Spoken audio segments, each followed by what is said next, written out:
আল্লাহ বলেন ইন্নাল্লাহা আশতারা মিনাল মুমিনিনা আনফুসাহুম ওয়া আমওয়ালাহুম বিআন্না লাহুমুল জান্নাহ। আল্লাহ বলেন আমি আমার জান্নাতের বিনিময়ে মুমিন বান্দাদের জান এবং মালগুলো ক্রয় করে নিলাম। সুবহানাল্লাহ। আল্লাহ মুমিন বান্দাদের সাথে ব্যবসা করতে চান। আপনারা কি ব্যবসা করতে রাজি আছেন? দুনিয়ার মানুষের সাথে ব্যবসা করলে ধোঁকা খাওয়ার সম্ভাবনা আছে, বাটপারি করার সম্ভাবনা কম না বেশি? পার্টনারশিপে ব্যবসা করবেন, সুযোগ বুঝে আপনার পার্টনার আপনার সমস্ত মূলধনকে মেরে আপনাকে রাস্তার ফকির বানায়া চলে যাবে, এমন ঘটনা আমার দেশে আছে না নাই? চালান সহ গায়েব হওয়ার সম্ভাবনা আছে, ঝুঁকি নিতে হয়। কিন্তু আমার আল্লাহ বলেন শোনো, আমি আল্লাহর সাথে ব্যবসা করলে কোনো ঝুঁকি নিতে হবে না, লস হওয়ার কোনো সম্ভাবনা নাই। কেননা আমার আল্লাহ তো আর বাটপারি করে না। কথা বলেন ঠিক নয় কি? আল্লাহ আমাদের সাথে ব্যবসা করতে চান। আপনারা কি রাজি? এবার আসেন কেমনে আল্লাহ ব্যবসা করেন।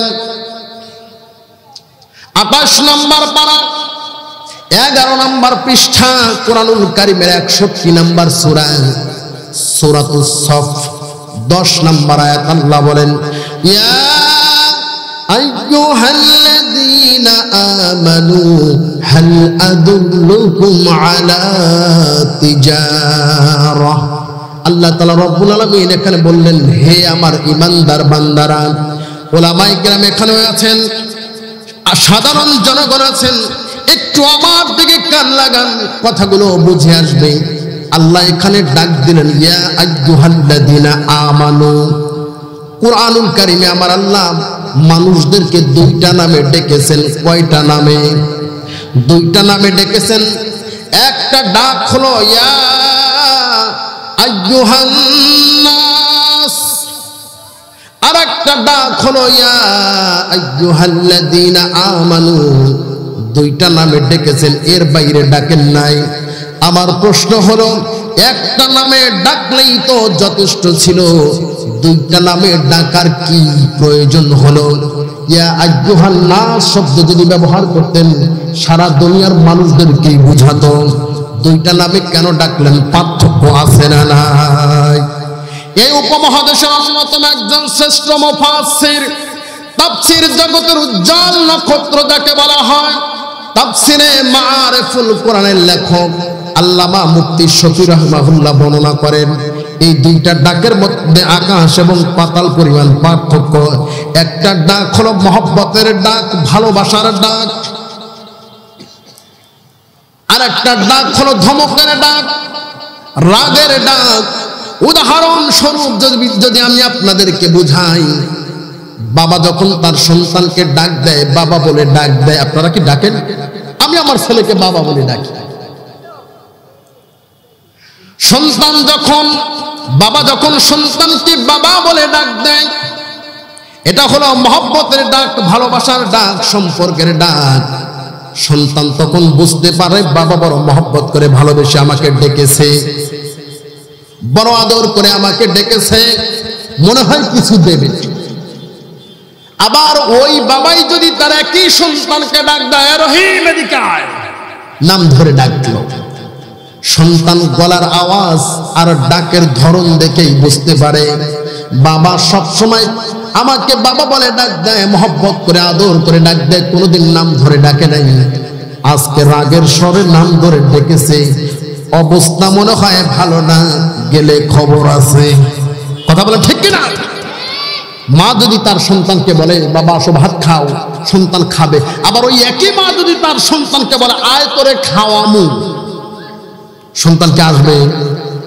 কথার ধরন দেখে সন্তান বোঝে এখন গেলে কি খাওয়াবো। কথা বলে ঠিক কিনা? যদি বলে আয় করে খাওয়ামু, সন্তানকে আসবে? ও তখন বোঝে যে এখন গেলে যেটা খাওয়াবে ওটা পেটের না, ওটা হলো পিঠের। ও গ্রাম ছাড়া। তার মানে দুইটা ডাক একই রকম শোনা গেলেও অর্থ কিন্তু একরকম হয় না।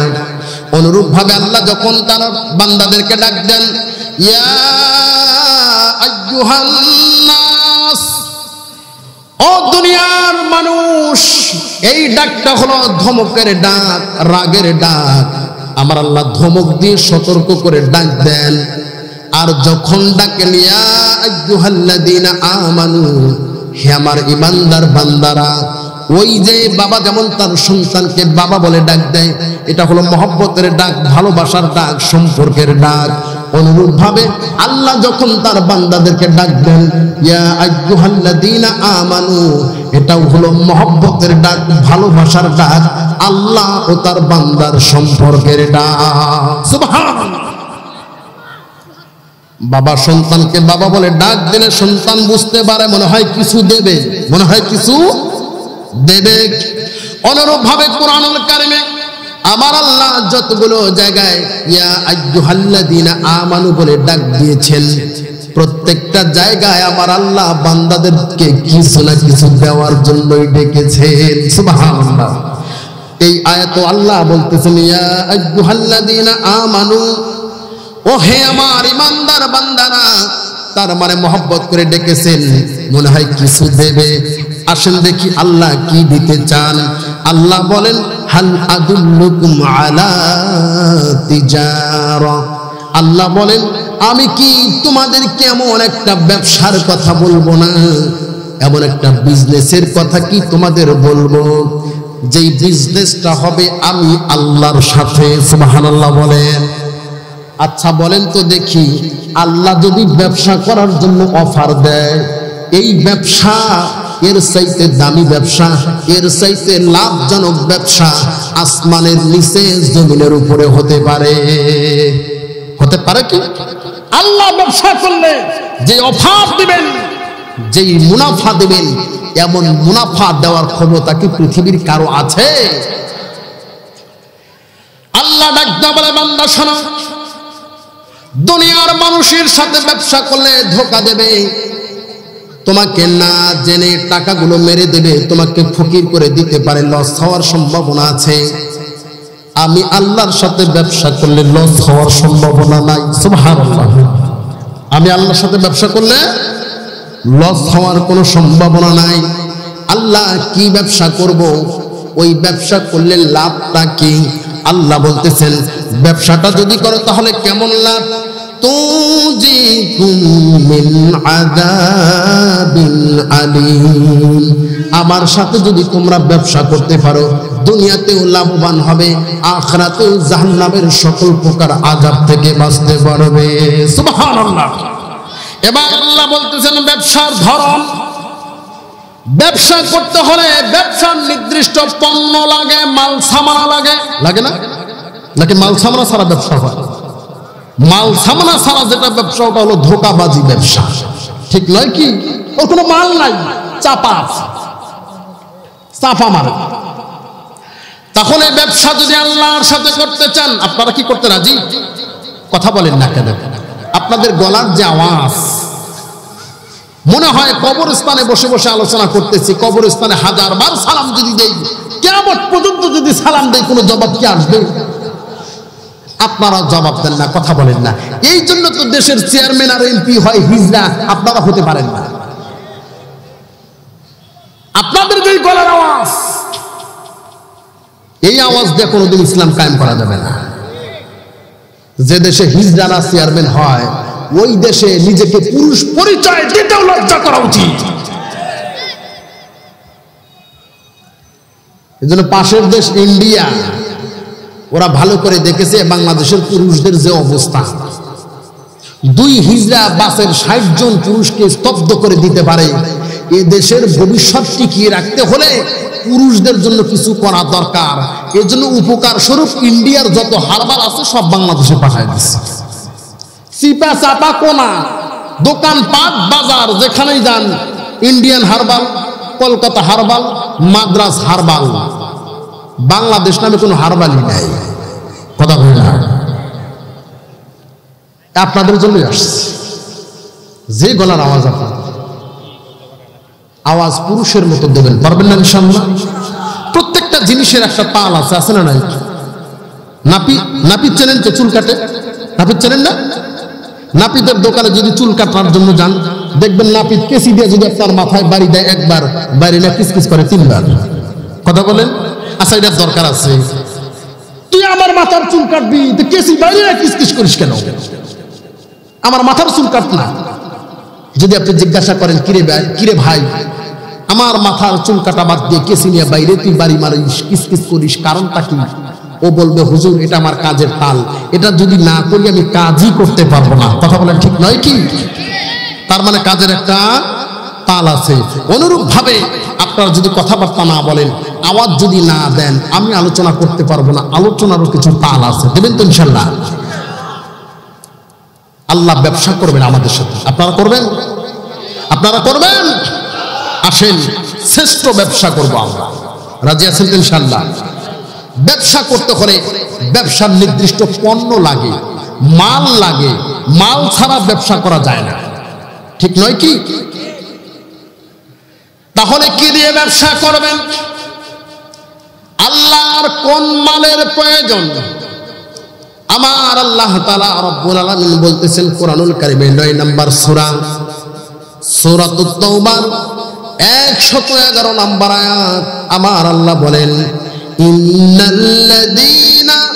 ইন্নাল্লাহা আশতারা মিনাল মুমিনিনা আনফুসাহুম ওয়া আমওয়ালাহুম বিআন্না লাহুমুল জান্নাহ। আল্লাহ তাআলা রব্বুল আলামিন বলেন, নিশ্চয়ই আল্লাহ মুমিন বান্দাদের থেকে কিনে নিয়েছেন। কিনে নেবেন না, এটা মাজির সিগা, অতীতকাল কিনে নিয়েছেন। কি কিনে নিলেন আমাদের কাছ থেকে? আল্লাহ বলেন, ইন্নাল্লাহা আশতারা মিনাল মুমিনিনা আনফুসাহুম ওয়া আমওয়ালাহুম। আল্লাহ আমাদের জান এবং মালগুলো ক্রয় করে নিয়েছেন। সুবহানাল্লাহ। তাহলে আল্লাহ আমাদের কাছ থেকে কয়টা পণ্য নেবেন? 2টা। 1 নাম্বার জান, 2 নাম্বার মাল। আপনারা কি এই 2টা আল্লাহর কাছে বিক্রি করতে রাজি আছেন? আপনারা কি বিক্রি করবেন? বলেন, আমরা বিক্রি করে দিলাম। আমরা বিক্রি করে দিলাম। এবার আসেন, কেনা বেচার কিছু নিয়ম আছে, পদ্ধতি রয়েছে। এই মোবাইলটা যদি আমার এই ভাইকে আমি গিফট করি অথবা দান করি, এটা হবে গিফট করা, দান করা, এটার কোনো বিনিময় লাগে না। লাগে নাকি? দান করলে বিনিময় নেয়, গিফট করলে বিনিময় নেয়? বিনিময় নেয় না। কিন্তু ভাই যদি আমার মোবাইলটা কিনে নেয়, এমনি দেব নাকি বিনিময় নেব? বিনিময় নেব না। আমার আল্লাহ জান দিয়েছেন তিনি, মালও দিয়েছেন তিনি। ইচ্ছে করলে তিনি এমনি নিতে পারতেন, এমন কথা তিনি বলেন নাই। বরং তিনি দিয়ে আবার তিনি নিজেই কিনে নিয়েছেন। কিনে নেওয়ার কিছু পদ্ধতি রয়েছে। আমরা বললাম, আল্লাহ আপনি তো এমনি চান নাই, কিনে নিলেন। কি দিয়া কিনলেন? আপনার কাছে জান এবং মাল বিক্রি করব, আমি পাবো কি? ঠিক নয় কি? আমি পাবো কি? আল্লাহ তাআলা রব্বুল আলামিন বললেন, শোনো শোনো, এমনি এমনি আমি কিনে নেই নাই, আমি আল্লাহ তোমাদেরকে কিছু বিনিময় দেব। সেই বিনিময়টা কি? আল্লাহ বলেন, বিআন্না লাহুমুল জান্নাহ। আমার জান্নাতের বিনিময়ে তোমাদের জান এবং মালগুলো ক্রয় করে নিলাম। সুবহানাল্লাহ। তার মানে আমরা যদি আমাদের জান, আমাদের মাল আল্লাহর কাছে বিক্রি করে দেই, আল্লাহ আমাদেরকে কি দেবেন? আল্লাহ আমাদের কি দেবেন? জান্নাত। সেই জান্নাত আপনারা চান? জান্নাত কিনতে চান? অতএব আজকে জান্নাত বিক্রি হবে, আপনারা কিনবেন? কিনবেন আপনারা? এই অফারটা কি আমার নাকি আল্লাহ স্বয়ং নিজে দিয়েছেন? এবার বলেন, জান্নাত বিক্রি হয় কি হয় না? জোরে বলেন, হয় কি হয় না? কেনার মতো সামর্থ্য যদি আপনার থাকে, আল্লাহকে দেওয়ার মতো মাল যদি আপনার থাকে, পণ্য যদি থাকে, আল্লাহ আপনার কাছে জান্নাত বিক্রি করে দেবেন। আমার বাবাদের একটু আমার দিকে মনোনিবেশ হন। আমি ধারাবাহিক কিচ্ছা কাহিনী বলি না, কমার্শিয়াল কোনো বক্তা নই। যতক্ষণ আলোচনা করব কোরআন থেকে করব, একটা শব্দ যদি বুঝে যান জীবন পরিবর্তন হয়ে যাবে ইনশাআল্লাহ। আল্লাহ জান এবং মালগুলো ক্রয় করে নেবেন। এখন আল্লাহকে যদি জান এবং মালটা দেন তাহলেই তো আপনি জান্নাত কিনতে পারবেন। আল্লাহকে যদি জান আর মাল না দেন আপনি কি জান্নাত কিনতে পারবেন? কথা বলেন। সহজ একটা উদাহরণ দেই, আপনাদের বোধগম্য হবে, বুঝতে পারবেন সহজে। মনে করেন আমার কোরবানির জন্য একটা গরু আমি লালন পালন করি, আমার বাড়িতে এই গরুটা আছে। কোরবানির আগ মুহূর্তে, ভাই আপনার নাম কি? আমি উদাহরণ দিচ্ছি, আপনি কষ্ট নিচ্ছেন না, বোঝানোর জন্য। আজকে অতিথি সাবেক মেয়র, আজকে সভাপতি না কাউন্সিলর, আলহামদুলিল্লাহ আলহামদুলিল্লাহ, ভাইকে পাশে পেয়েছি। মনে করেন আমার কোরবানির গরু, আমাদের এই সেলিম ভাই ঈদের 5 দিন আগে এসে বলল, হুজুর আপনার গরুটা আমার পছন্দ হয়েছে, আমি 90,000 টাকা দেব যদি আমার কাছে বিক্রি করেন। আমি আমার গরুটা আমার ভাইয়ের কাছে বিক্রি করে দিলাম। কথাগুলো বুঝবেন, জবান দিয়ে দিলাম। উনি বললেন, হুজুর গরুটা আমি এখন নেব না, আমার গরু রাখার জায়গা নাই, আমার যখন প্রয়োজন হবে গরুটা আমি নিয়ে নেব, আপনার কাছে রেখে দেন আপাতত। তাহলে আমার কাছে যে এখন গরুটা আছে, গরুটার মালিক কে? সেলিম ভাই। কথা বলা ঠিক কিনা? এই গরু মালিক কে? সেলিম ভাই। গরুটা যখন উনি নিয়ে নেবেন তখন আমাকে টাকা দেবেন। কথাগুলো ভালোভাবে বুঝবেন। উনি দেখে যাওয়ার 2 দিন পর আপনাদের মেয়র সাহেব, আজকের প্রধান অতিথি, উনি দেখলেন আমার গরুটা ওনারও পছন্দ হয়েছে। মেয়র সাহেব দেখে বললেন, হুজুর আপনার গরুটা তো খুবই সুন্দর, প্রত্যেক বছর আমি কুরবানি দেই, আপনার গরুটা আমি কিনতে চাই, 1,10,000 দেব। লাভ হয়েছে না? কথা বলে লাভ হয়েছে কিনা? এখন আমি হুজুর মনে মনে চিন্তা করলাম যে সেলিম ভাইকে দিলে দেবে 90,000, মেয়র সাহেব দেবে 1,10,000, 2 দিনেই 20,000 লাভ। সেলিম ভাইকে দেব না, গরুটা মেয়রকে দিয়ে দেব। আচ্ছা বলেন, এরকম হুজুর আছে না নাই? টাকার বিনিময়ে 10 টাকা একটা চায়ের বিনিময়ে নিজেকে বিক্রি করে দেয়। কথা বলেন ঠিক হয় না? এক কাপ চায়ের বিনিময়ে নিজেকে বিক্রি করে দেয়। আমি গরুটা সেলিম ভাইকে না দিয়ে আমাদের মেয়র সাহেবকে দিয়ে দিলাম। ঈদের দিন আমি ওনার কাছে গিয়ে বললাম, ভাই গরুটা যে আপনি কিনছিলেন টাকাটা তো দিলেন না, গরুটা যে আপনি 5 দিন আগে আমার কাছ থেকে কিনেছিলেন টাকাটা তো দিলেন না, ভাই টাকাটা দেন। আচ্ছা বলেন, উনি কি আমাকে টাকা দেবে? বোঝেন না আমার কথা? উনি কি আমাকে টাকা দেবে? কেন দেবে না? গরু বিক্রি করেছিলাম ঠিক, ওনাকে না দিয়ে অন্যজনকে দিয়েছি, ঠিক নয় কি? উনি টাকা দেওয়া তো দূরের কথা, উল্টা মানহানির মামলা করবে। কথা বলেন ঠিক কিনা?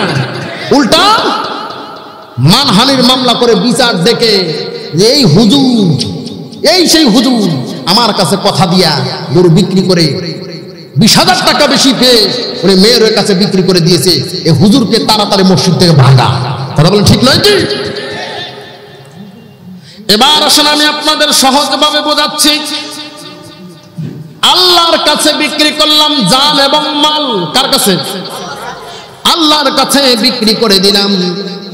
কিন্তু আপনি আল্লাহকে না দিয়া ওই জানটাই বিক্রি করা জানটা যদি আপনার কোন নেতার জন্য দেন, আল্লাহর কাছে বিক্রি করা জানটা যদি আপনার কোন লিডারের জন্য দেন, আল্লাহর কাছে বিক্রি করা জানটা যদি কোন রাজনৈতিক দলের জন্য দেন, যারা ইসলামের জন্য কাজ করে না এমন ব্যক্তিদের কাছে যদি আপনার জান আর মালটা বিক্রি করে দেন, আর কিয়ামতের দিবসে আল্লাহর কাছে যায় যদি বলেন, আল্লাহ আপনি বলেছিলেন জান আর মাল কিনে নিয়ে নিছেন, এখন আমারে জান্নাত দেন, বলেন তো দেখি আল্লাহ কি আপনাকে জান্নাত দেবে?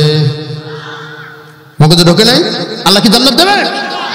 আল্লাহ জান্নাত তো দেবেই না, আল্লাহ জান্নাত তো দেবেই না, উল্টা আপনার বিরুদ্ধে মামলা দায়ের করবে। কথা বলেন ঠিক কিনা? বলবে, বান্দা আমার কিনে নেওয়া জান আর মাল আমাকে দাও নাই, দিয়েছো তোমার নেতার জন্য, দিয়েছো তোমার দলের জন্য, অতএব আজকে আমি জান্নাত তো দিব না, যেই নেতার কাছে বিক্রি করেছো ওই নেতার কাছেই তুমি চলে যাও। কথা বলেন ঠিক নয় কি? এজন্য বলি যার পিছনে ঘোরেন না কেন লোকটাকে অ্যানালাইসিস করা দরকার। কথা বলেন ঠিক নয়? অ্যানালাইসিস করা দরকার। 300-500 মানুষ নামাজ আদায় করবে, একটা মসজিদের ইমাম নিযুক্ত করেন, সেই ইমামের কত কিছু দেখেন। হুজুর চেহারা কেমন, হুজুরের কণ্ঠ কেমন, হুজুরের কোয়ালিফিকেশন কেমন, হুজুরের ব্যাকগ্রাউন্ড কেমন। কথা বলেন ঠিক নয় কি? এত কিছু দেখার পরেও আবার খোঁজ খবর নেয় হুজুরের বিবির খবর কি, সে কি পর্দা করে কিনা। ঠিক নয় কি কথা? তাহলে এই 300-500 মানুষের ইমাম নিযুক্ত করার জন্য হুজুরের চেহারা দেখলেন, কণ্ঠ দেখলেন, আমল ঠিক আছে কিনা এটা দেখলেন, ব্যাকগ্রাউন্ড দেখলেন, কোয়ালিফিকেশন দেখলেন, তার ফ্যামিলি পর্যন্ত খোঁজ খবর নিলেন। যে ব্যক্তিকে আপনারা 5,000, 5,000, 50,000, 50 লাখ মানুষের ইমাম বানাবেন, ওই লোকটারও ব্যাকগ্রাউন্ড কোয়ালিফিকেশন দেখা দরকার ছিল কিনা। এজন্য সাবধান। আল্লাহ বলতেছেন আমি বলি না, আল্লাহ বলেন বান্দারে আমার দেওয়া জান, আমার দেওয়া মাল আমি কিনে নিলাম, বিনিময় দেব আমি আমার জান্নাত। অতএব আমার দেওয়া জান অন্য কাউকে দিতে পারবা না, আমার দেওয়া মাল কোনো হারাম পথে দিতে পারবা না, আমাকেই দিতে হবে। আল্লাহ তাআলা রব্বুল আলামিন তার হাবিবকে ডাক দিয়ে বলেন কুল ইন্না সালাতি ওয়া নুসুকি ওয়া মাহইয়ায়া ওয়া মামাতি লিল্লাহি রাব্বিল আলামিন। আল্লাহ ডাক দিয়ে বলে আমার হাবিব আপনি বলেন আমার জীবন, আমার মরণ, আমার নামাজ, আমার কোরবানি সব কিছু কার জন্যে? অতএব আল্লাহ নবীর জীবন, মরণ, নামাজ, রোজা, হজ, যাকাত সমস্ত ইবাদত বন্দেগী যদি আমার আল্লাহর জন্য হয়ে থাকে, আপনার আমার নামাজ, রোজা, হজ, যাকাত, জীবন মরণ কার জন্য হবে? আমার জীবন, আমার মরণ, আমার জিন্দেগি ইয়া ইলাহি, ইয়া ইলাহি কবুল করো আমার বন্দেগি, আমার জিন্দেগি। কথা বলেন ঠিক কিনা? তুমি কারো হাত কবু ফেরাও না, যে যখন হাত তুলেছে, তুমি তাহাকেও কবু ভুলো না, যে তোমাকে ভুলেছে। তাই দয়াময়, তাই দয়াময়, দয়ার আশায় শুধুই আজ কাঁদি আমার বন্দেগি, আমার জীবন, আমার মরণ, আমার জিন্দেগি ইয়া ইলাহি, ইয়া ইলাহি কবুল করো আমার বন্দেগি, আমার জিন্দেগি। বলি আল্লাহু আকবার। জীবন মরণ সবকিছু কার জন্য? যারা বলেন কার জন্য? কিন্তু দুঃখজনক হলেও সত্য, দুঃখজনক হলেও সত্য, আল্লাহর পথে, আল্লাহর রাস্তায়, আল্লাহর দ্বীন কায়েমের প্রচেষ্টায় আমাদের জীবন থেকে একটা মিনিট আমরা ব্যয় করতে পারি না। কথা বলেন ঠিক কিনা? জীবন দিয়েছে আল্লাহর জন্য, আল্লাহকে দেয় না, দেয় দলকে, দেয় নেতাকে, দেয় পীরকে। আবার উত্তরবঙ্গ থেকে বাঁশের ভুর নদীতে ভাসিয়ে দক্ষিণবঙ্গের দিকে নিয়ে যায়, আর মাইক একখান লাগায়া গান গাইতে গাইতে যায়, জীবন মরণ নাও ভাসাইলাম খাজা তোর নামে। শুনেছেন আপনারা? শোনেন নাই? কত সুন্দর গান গাইতে গাইতে যায়, জীবন মরণ নাও ভাসাইলাম খাজা তোর নামে। তুমি নাচতে নাচতে গান গাইতে গাইতে গেলা, তোমার জীবন দিয়েছে কে? কথা বলে না, কে দিয়েছে? তোমার মরণ কে দিয়েছে? তোমার জীবন কিনে নিয়েছে কে? যে আল্লাহ তোমার জীবনটাও দিয়েছে আবার কিনেও নিয়েছে, সে আল্লাহকে না দিয়া খাজার জন্য দিবেন। আচ্ছা বলেন, তারা কি আল্লাহর এই কোরআনের আয়াতটাকে অস্বীকার করে নাই? কথা বলেন, অস্বীকার করে নাই? আল্লাহর কোরআনের একটা আয়াতকে যারা অস্বীকার করে ওরা মুমিন না কাফের? জোরে বলেন, ওরা মুমিন না কাফের? এজন্য সাবধান, আল্লাহর দেওয়া জীবন অন্য কাউকে দেওয়া যাবে। এবার আসেন, জীবনটা কিভাবে দিবেন, কোথায় দিবেন? আল্লাহ তাআলা রব্বুল আলামিন আপনার জীবন নেওয়ার জন্য আজরাইল যখন পাঠাবেন তখনই কি দেবেন, নাকি তারও আগে দেওয়ার কোনো প্রসেস আছে না নাই? আল্লাহ তো আর কোনোদিন ফেরেশতা পাঠায় বলবে না, এই বেচারা কামাই করো, ইনকাম ট্যাক্স দাও, আল্লাহ কিনে নিয়েছেন দিয়ে দাও। তাহলে আমরা আল্লাহকে কিভাবে দেব? দেওয়ার পদ্ধতিটা আমার আল্লাহ তাআলা রব্বুল আলামিন নিজেই বলে দিতেছেন, ইউকাতিলুনা ফি সাবিলিল্লাহ, আমার আল্লাহর রাস্তায় জিহাদ করে দিতে হবে। ইউকাতিলুনা শব্দের ব্যাখ্যা, অরুণা শব্দের অর্থ প্রায় 21টা এসেছে।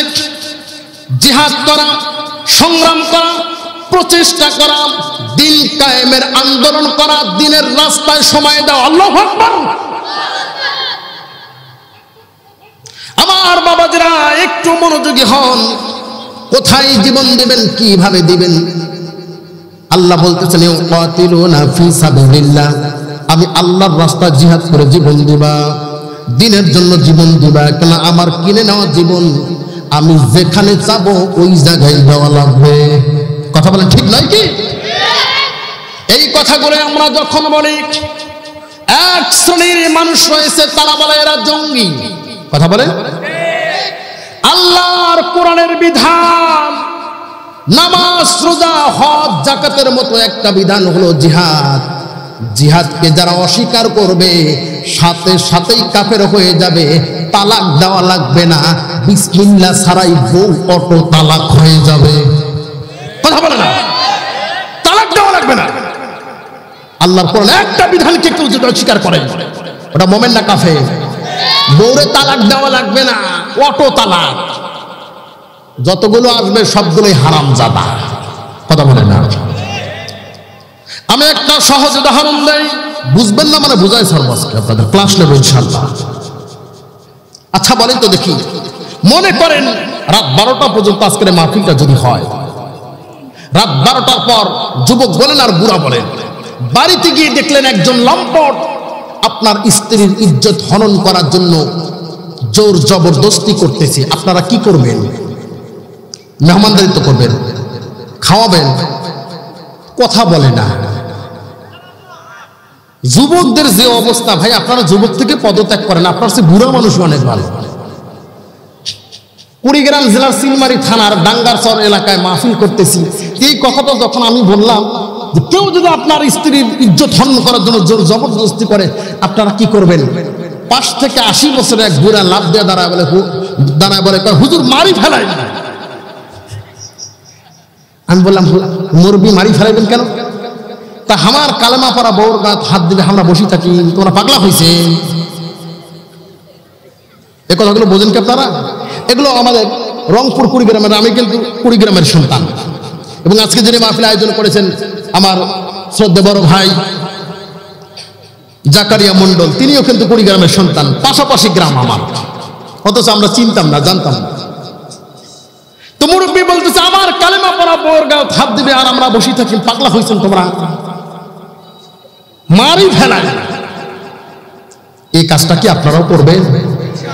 আপনারা কি করবেন? শুধু মারি নয়, প্রয়োজনে দুনিয়ার জমিন থেকে বিদায় করে দিতেও বিন্দু মাত্র চিন্তা অনেকে করবে না। যদি প্রশ্ন করা হয় কেন মারলা, কি জন্য মারলা, অপরাধ কি? বলবে আমার কালেমা পড়া বউর গায়ে হাত দিয়েছে এই জন্য মারলাম। এবার একটু কথাটা ঘুরান, মাথা সুন্দর করে সাজায় নেন। আপনার কালেমা পড়া বউর গায়ে হাত দিলে যদি আপনি আঘাত করেন, আপনি যদি প্রতিবাদ করেন, মার মুখী হন, যদি তাকে আঘাত করেন প্রয়োজনে হত্যাও যদি করেন, এটা যদি বৈধ হয়, এটা যদি হালাল হয়, এটা যদি পরিশুদ্ধ হয়, একই কালেমা পড়ে মুহাম্মদকে নবী হিসেবে গ্রহণ করেছি, একই কালেমা পড়ে আমার আল্লাহকে রব হিসেবে মেনে নিয়েছি, একই কালেমা পড়ে কোরআনকে সংবিধান হিসেবে মেনে নিয়েছি। অতএব যে ব্যক্তি কালেমা পড়ে আমার নবী, আমার আল্লাহ, আমার ধর্ম, আমার ইসলাম, আমার কোরআনের উপর আঘাত করবে, আল্লাহে আল্লাহর কসম করে বলি শরীরে এক ফোঁটা রক্ত বিন্দু থাকতে তাদেরকে ছাড় দেব না। এটাই নাম। বউর জন্য তোমার জ্বলে, আমার নবীকে গালি দেয় তোমার জ্বলে না? আমার নবীকে গালি দেয় তোমার জ্বলে না? কাদিয়ানী সম্প্রদায় তারা কাফের, এটাকে প্রমাণের জন্য কোরআন হাদিস লাগবে? কথা বলেন লাগবে? আপনারা শুনলে হতবাক হয়ে যাবেন।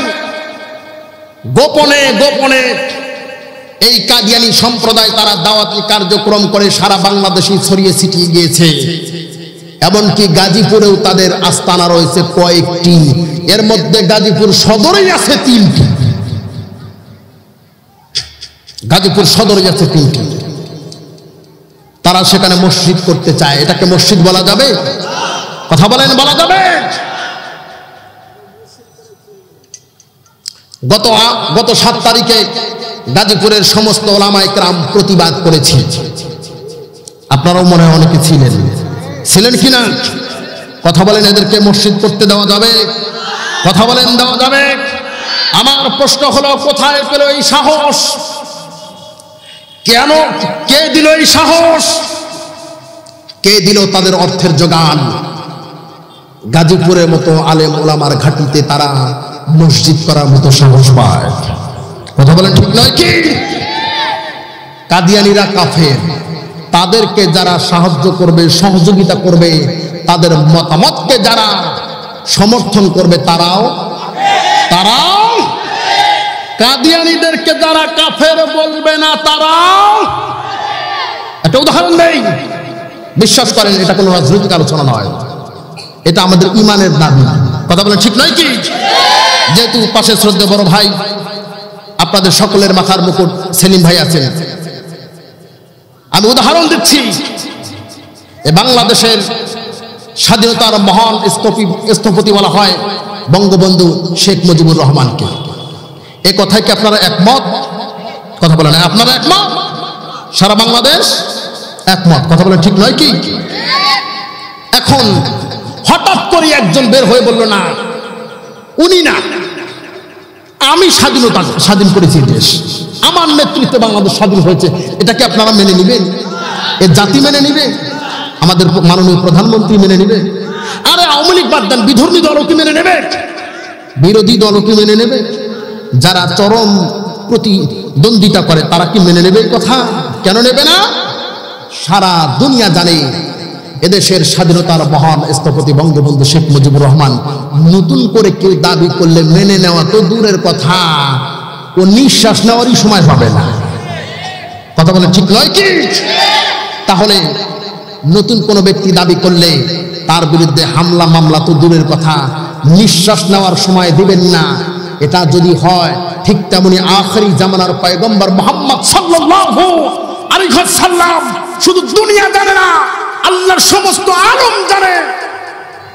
এরপরে যারা নিজেদেরকে নবী দাবি করে, আপনি যেমন মেনে নিতে পারবেন না, অনুরূপভাবে এটাও মেনে নেওয়া যাবে? কথা বলেন, যাবে? কিন্তু দুঃখজনক হলেও সত্য, আমাদের নামধারী অনেক মুসলমান ভাইরা তাদের সাপোর্টার, তাদের সাপোর্ট করে, তাদের সমর্থন করে, সহযোগিতা করে। আছে না নাই? আমি হতবাক হয়ে যাই। এরা কারা? এরা কারা? নামের আগে কি সুন্দর মোহাম্মদ শব্দ লাগায়, প্রত্যেক বছর হজে যায়, মাথায় টুপি দিয়ে আবার মসজিদেও যায়। আছে না নাই? ছোটবেলায় দেখতাম আমাদের মাওখালা চাচিরা মুরগির নিচে হাঁসের ডিম দিয়ে বাচ্চা ফুটাতো। আপনারা কি দেখেছেন? এটা দেখেন নাই? মুরগির নিচে হাঁসের ডিম দিয়ে বাচ্চা ফুটাতো। মানুষ যে কি পরিমাণ বাটপা চিন্তা করা যায়। অবলা একটা প্রাণী, মুরগি বোঝে না, তার সাথেও বাটপারি করে। কি পরিমাণ যে আমরা বাটপার। বেচারা মুরগি বোঝে না, বেচারা মুরগি বোঝে না, ওই ডিমগুলোকে তা দিয়ে দিয়ে গরম করে করে বাচ্চা ফোটায়। কিছুদিন পর সেখান থেকে বাচ্চা ফুটে ডিম ফুটে বাচ্চা বের হলো। বাচ্চাগুলো বের হয়ে মনে করে এটাই ওদের মা, মুরগিটাও মনে করে ওটাই আমার বাচ্চা, নিয়ে ঘুরে বেড়ায়, নিজে খায় না, বাচ্চাদেরকে খাওয়ায়। হঠাৎ করে একদিন আকাশে গ্রুম গ্রুম আওয়াজ হচ্ছে। এবার বলেন মুরগি আরো থাকে, এক লাফ দিয়ে বারান্দায় হাজির, পাখা দুটো উঁচু করে ডাকতেছে, আমার কলিজার টুকরা সন্তানেরা, এই তো টিপ টিপ করে বৃষ্টি পড়বে, তোমাদের গায়ে বৃষ্টির ফোঁটা পড়বে, আমি মা তোমাদের চিকিৎসা করাতে পারবো না, অতএব তোমরা আমার কাছে আসো, আমি তোমাদের জন্য এয়ার কন্ডিশনের ব্যবস্থা করেছি। বলেন না সুবহানাল্লাহ। আচ্ছা বলেন, টিপ টিপ বৃষ্টি যখন পড়তেছে, মুরগি যতই কারিয়ানা সুরে ডাকুক আর সর্বনায় সুরে ডাকুক, বাচ্চা আর কথা শোনে? হ্যাঁ, ওরা তো বৃষ্টির পানি, যত বৃষ্টি পড়ে তত লাফায়, যত বৃষ্টি পড়ে তত লাফায়। মুরগি দেখে সর্বনাশ। ওদের বাপদাদা 14 গোষ্ঠী কেউ এমন ছিল না। পুরা মুরগির বংশে কেউ কোনোদিন পানিতে লাফায় নাই, আর আমারই সন্তান কেমনে পানিতে লাফায়? মুরগি বড় দুশ্চিন্তায় আছে।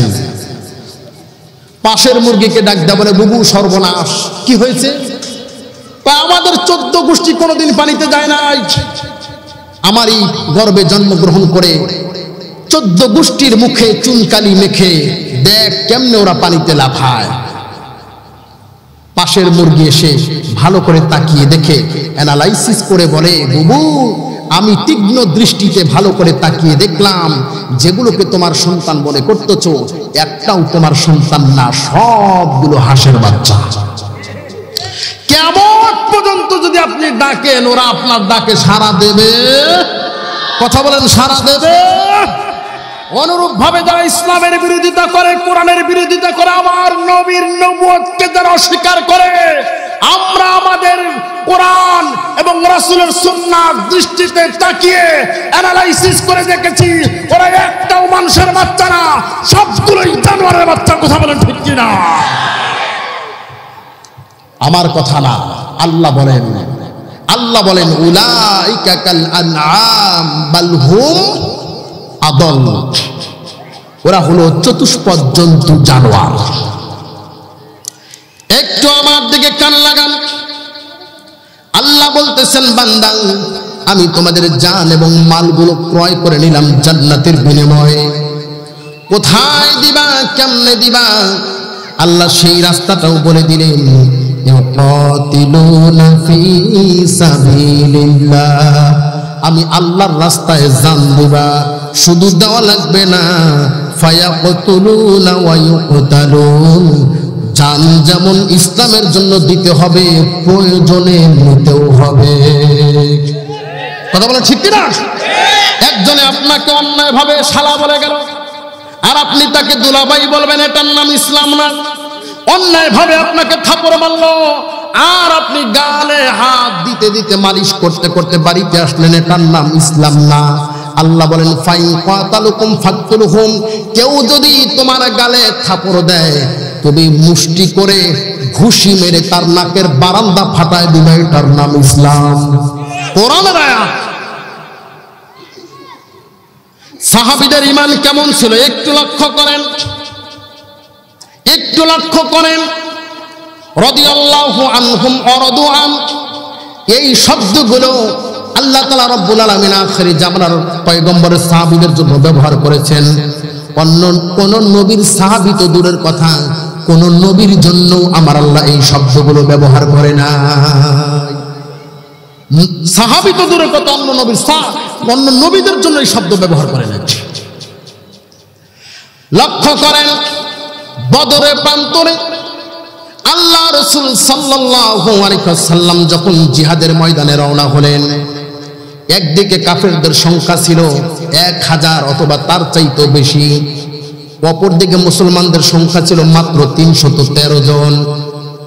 কাফেররা ছিল অস্ত্র সাজে সজ্জিত, মুসলমানরা ছিল নিরস্ত্র। মুসলমানরা ছিল নিরস্ত্র। একটু আমার দিকে কান দেন, মনোযোগ দিয়ে বোঝেন। আচ্ছা বলেন তো দেখি, উদাহরণ দেই, মনে করেন এই মুরব্বীর সাথে আমার শত্রুতা, উনি ওনার বাহিনী নিয়ে আসলেন, গোলা বারুদ, বন্দুক, পিস্তল, তরবারি সবকিছু নিয়ে আসলো।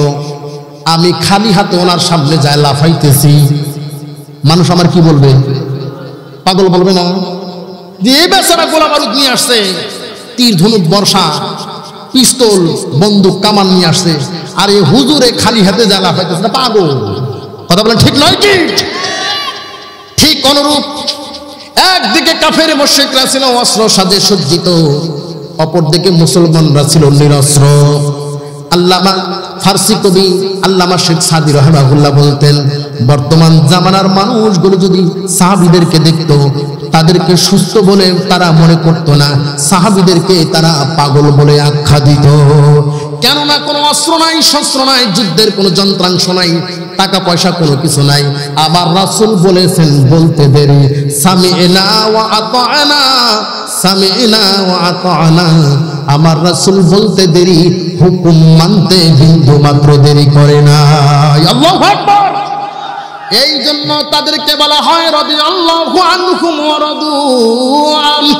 দুনিয়ার জমিনে জান্নাতের সার্টিফিকেট তারা পেয়েছেন, বলি সুবহানাল্লাহ। বদরের প্রান্তরে একদিকে 1000, অপর দিকে মাত্র 313 জন নিরস্ত্র। কেমনে যুদ্ধ করবেন, কিভাবে যুদ্ধ করবেন? সাহাবীদের দেখেন কেমন তেজ ছিল, ইমানের কেমন পাওয়ার ছিল। আল্লাহ রাসূলের কাছে এসে বললেন, ইয়া রাসূলুল্লাহ, ইয়া হাবিবাল্লাহ, জিহাদের ময়দানে যাব, দোয়া করে দেন। আল্লাহ রাসূল তাকায় দেখেন সাহাবীর হাতে কোনো তরবারি নাই, তীর নাই, ধনুক নাই, বর্ষা নাই, বল্লম নাই, শত্রুদের আঘাত ঠেকাবে ঢালও নাই। কেমনে যুদ্ধ করবেন? কেমনে যুদ্ধ করবেন? আল্লাহ রাসূল সাল্লাল্লাহু আলাইহি ওয়াসাল্লাম একটা খেজুরের কাণ্ড সাহাবীর হাতে দিলেন। চিন্তা একটু করেন, একদিকে হলো তরবারি আর রাসূল দিলেন খেজুরের কাণ্ড। সাহাবীর কি তাজুদ্দুত ঈমান, সাহাবীর ঈমান। আমার রাসূলের দোয়া, রাসূলের হাতে দেওয়া খেজুরের কাণ্ড, সাহাবী ওটাকে তরবারি মনে করে নিয়ে দৌড়াতে লাগলেন। সাহাবীর ঈমান আর রাসূলের দোয়া দুইটাই এক জায়গায় হয়ে খেজুরের কাণ্ড আর খেজুরের কাণ্ড নাই, তীক্ষ্ণ ধারালো তরবারির চাইতেও ধারালো হয়ে গেছে। আল্লাহু আকবার। খেজুরের কাণ্ড দিয়ে যতগুলো মানুষকে আঘাত করেছে, যতগুলো জায়গায় লেগেছে, সাথে সাথেই দ্বিখণ্ডিত। আল্লাহু আকবার। এটা হলো ঈমান। এটা কি? এটা হলো ঈমান, এটা হলো ঈমানি পাওয়ার।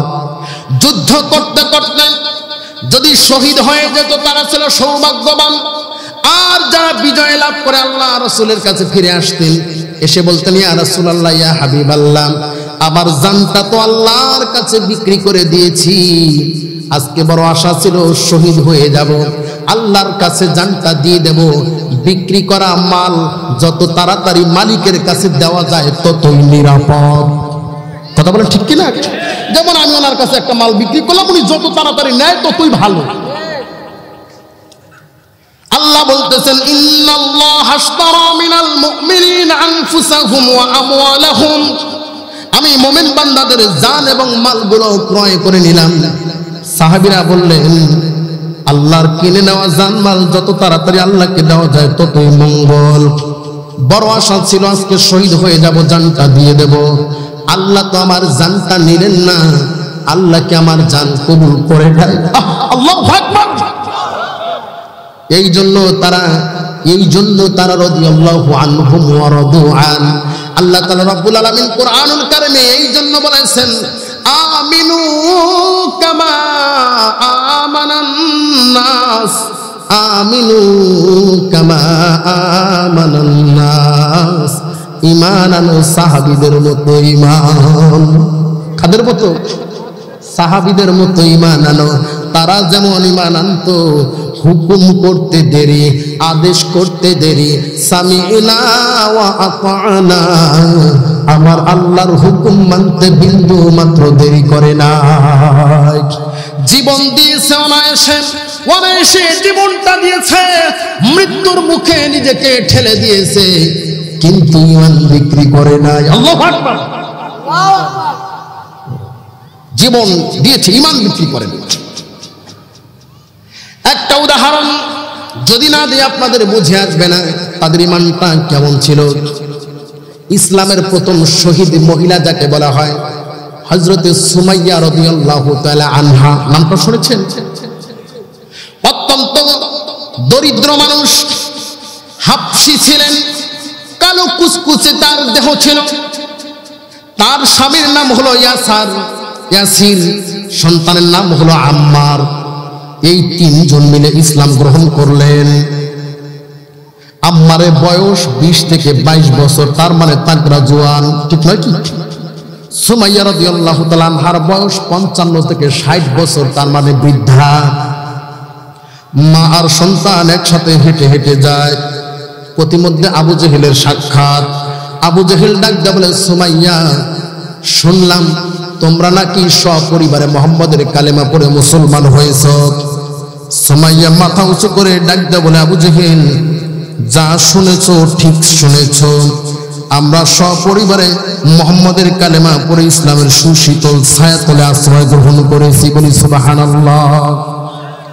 আবু জেহেলের মেজাজ গরম, আবু জেহেলের মেজাজ গরম। একে তো কালেমা পড়েছ, আবার আমার সামনে মুখ উঁচু করে কথা বলে, এত বড় সাহস! কেননা সুমাইয়া তারা ছিল কৃতদাস, তাদের ব্যাকগ্রাউন্ড ছিল না, কোনো শক্তি ছিল না। সমাজে দেখবেন যেই মানুষটা সবচাইতে বেশি দুর্বল, ওই মানুষটার উপরে সবলরা বেশি বেশি জুলুম করে। কথা বলে ঠিক কিনা? দুর্বলদের উপরে জুলুম আছে না নাই? কথা বলেন আছে না নাই? সুমাইয়া হলো দুর্বল, তার ব্যাকগ্রাউন্ড নাই, আঘাত করলে প্রতিবাদ করার মতো কেউ নাই, সমাজে তেমন কোনো গ্রহণযোগ্য ব্যক্তি না। দেখবেন নেতার সামনে যদি কেউ বিড়ি খায়, নেতা ধমক দেয়, এত বড় সাহস আমার সামনে বিড়ি খায়, অথচ নেতায় গাঞ্জা খায়। আছে না নাই? নেতা খায় কি? গাঞ্জা। তার সামনে যখন বিড়ি খায় তখন ধমক দেয়, এত বড় সাহস আমার সামনে বিড়ি খায়। তার মানে সে যত অপরাধ করুক না কেন ওটা অপরাধী না। সাধারণ মানুষ অপরাধ করলে এটা নজরে পড়ে, ঠিক নয় কি? আবু জেহেল মেজাজ গরম হয়ে গেল। এত তো কালেমা পড়েছো, আবার অপরদিকে আমার সামনে বুক ফুলিয়ে বলো কালেমা পড়েছি। কোনো চিন্তা ভাবনা না করে সপাটে 55 থেকে 60 বছর বয়স বৃদ্ধা মহিলা সুমাইয়ার গালে জোরে একটা থাপড় মারলেন। এমন জোরে থাপড় মারলেন, সুমাইয়া রাদিয়াল্লাহু তাআলার গাল কেটে মুখ দিয়ে রক্ত ঝরতেছে। প্রতিবাদ করার মতো কেউ নাই। আবু জেহেল ডাক দিয়ে বলে, সুমাইয়া রে, বল কালেমা ছাড়বি কিনা? সুমাইয়া ডাক দিয়ে বলে, আবু জেহেল, মারতে মারতে যদি শহীদ করে দাও, শরীরের সমস্ত রক্তগুলো যদি বের হয়ে যায়, মুহাম্মদের কালিমা ছাড়ব না। আল্লাহু আকবার। আবু জেহেলের মেজাজ গরম হয়ে গেল, এত বড় সাহস! তার গুন্ডা বাহিনী এনে সুমাইয়া রাদিয়াল্লাহু তাআলা আনহাকে বাঁধলেন একটা খুঁটির সাথে, আম্মার রাদিয়াল্লাহু তাআলা আনহুকে বাঁধলেন আর একটা খুঁটির সাথে। সন্তানের সামনে মাকে পিটায়, সন্তানের সামনে মাকে পিটায়। আম্মারের কাছে এসে ডাকতে বলে, আম্মার, বল মুহাম্মদের কালেমা ছাড়বি কিনা? একটু চক্ষুটা বন্ধ করে মুরাকাবা করেন। আপনার সামনে যদি আপনার মাকে বেঁধে বেধড়ক পিটায়, আপনার কেমন লাগবে? আম্মারের চোখ দিয়ে দরদর দরদর করে পানি পড়ে। সুমাইয়াকে পিটায়। সুমাইয়া চিৎকার করে ডাক দেয় বলে, আম্মার রে, এমন সন্তান আমি জন্ম দেই নাই যেই সন্তান মায়ের আঘাত দেখে মুহাম্মদের কালেমা ছেড়ে দিবে। খবরদার, খবরদার, মুহাম্মদের কালেমা ছাড়বি না। ঈমান কাকে বলে আমি কেমনে আপনাদেরকে শোনাই সেই করুণ কাহিনী।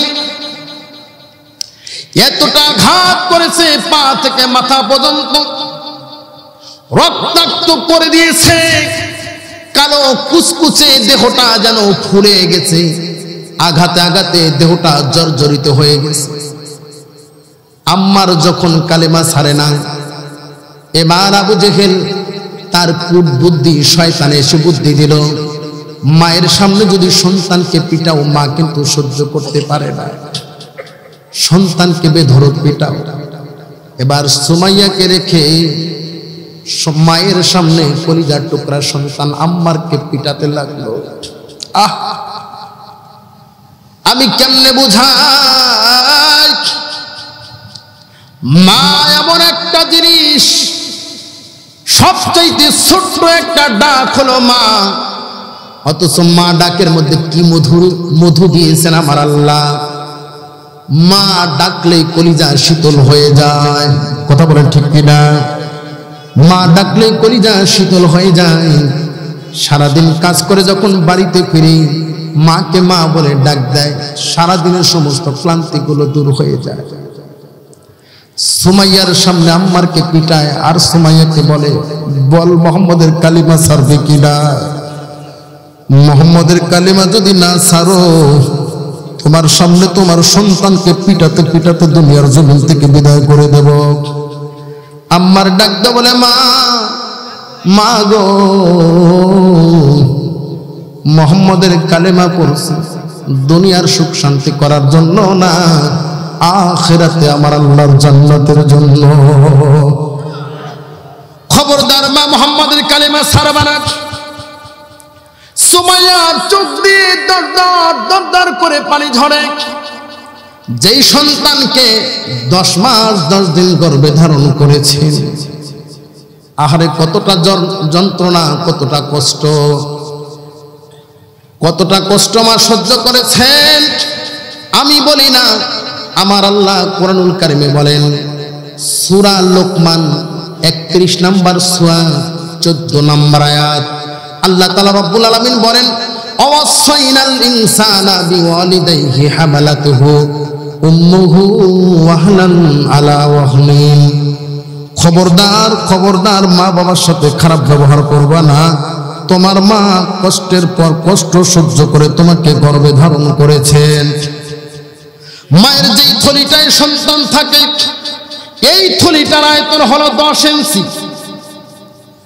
সন্তানের বয়স যখন গর্ভে 7 মাস হয়ে যায়, সন্তান 10 ইঞ্চি লম্বা হয়ে যায়। আমি একজন পল্লী চিকিৎসক, কয়েকজন ডাক্তারের সাথে আমি কথা বলেছি। ছোট বোনটাকে নিয়ে দীর্ঘ 7টা মাস পিজি হসপিটালে ছিলাম। ডাক্তার জাবিল ইসলাম, মাদ্রাসার ছাত্র, বিসিএস ক্যাডার। অনেক কথাই তার সাথে আমি বলেছি, খুব ভালো মানুষ। সন্তান মায়ের যেই থলিটাতে থাকে, থলিটার আয়তন 10 ইঞ্চি। সন্তানের বয়স যখন 7 মাস হয়, সন্তান 10 ইঞ্চি লম্বা হয়। এরপরে বাড়ার মতো 100টা জায়গা থাকে না। তাহলে সন্তান বাকি 3 মাস কি বাড়ে না? একটু মনটা নরম করে গভীর মনোযোগী হন। বর্তমান চিকিৎসাবিদরা বলেন, সন্তানের বয়স যখন 8 মাস হয়, সন্তান 11 থেকে 12 ইঞ্চি পর্যন্ত লম্বা হয়ে যায়। সন্তানের পা নিয়ে সেট করে দেওয়া হয় একেবারে মায়ের কলিজার নিচে। মায়ের কলিজার নিচে সেট করে দেওয়া হয়। সন্তান যত বড় হয়, মায়ের কলিজা তত উপরে উঠতে থাকে। এজন্য 7 মাস বয়সের পর থেকে দেখবেন গর্ভবতী মায়েরা ঠিক মতো হাঁটতে পারে না, ঠিক মতো চলতে পারে না, ঠিক মতো খাইতে পারে না। যদি বসে তো উঠতে পারে না, শুইলে উঠতে পারে না, এক কাঁধে থাকলে অন্য কাঁধ হতে পারে না। বড় কষ্ট হয়। আমার আল্লাহ বলেন, ওয়াহনান আলা ওয়াহনিন। তোমার মা কষ্টের পর কষ্ট সহ্য করে তোমাকে গর্ভে ধারণ করেছেন। এ আমার বাবাজিরা, আমি আপনাদেরকে কেমনে বোঝাই, গর্ভে কোন সন্তান 14 ইঞ্চি পর্যন্ত লম্বা হয়ে যায়। মা ঠিক মতো খেতে পারে না, একটু খেলেই বমি বমি ভাব আসে। এজন্য ডাক্তাররা বলে 7 মাস বয়সের পর থেকে মা যেন বেশি না খায়, অল্প অল্প করে খাবে, বারবার খাবে। শোনেন আমি কেমনে বুঝাই, সন্তান মায়ের গর্ভে নড়াচড়া করে, ছটফট করে। মা আমার খেতে বসে, সন্তান একটু নড়াচড়া করে, লাথি গিয়া মায়ের কলিজায় লাগে। মা আর খেতে পারে না, হাত থেকে ভাতের লোকমাটা পড়ে যায়, ছটফট ছটফট করে, চোখের পানি ছেড়ে দিয়ে কান্দে, কাউকে বলে না। বর্তমান চিকিৎসা বিজ্ঞান বলেন যেই সন্তান মায়ের গর্ভে সবচাইতে কম নড়াচড়া করে, ওই সন্তানটাও ন্যূনতম ৪,৫০০ বার লাথি মায়ের কলিজায় বাড়ে। ৪,৫০০ বার লাথি। একটা লাথি যদি বাবার কলিজায় দেওয়া হতো, বাবা নিঃশ্বাস নেওয়ার সময় পেত না, জায়গায় হার্ট অ্যাটাক করে মারা যেত। লন্ডনে ১৯৯২ সালে লন্ডনের একটা ল্যাবরেটরিতে গবেষণা হয়েছে, অনেকে এই তথ্যটা পড়েছেন, আমার কাছে কাটিংটা এখনো আছে।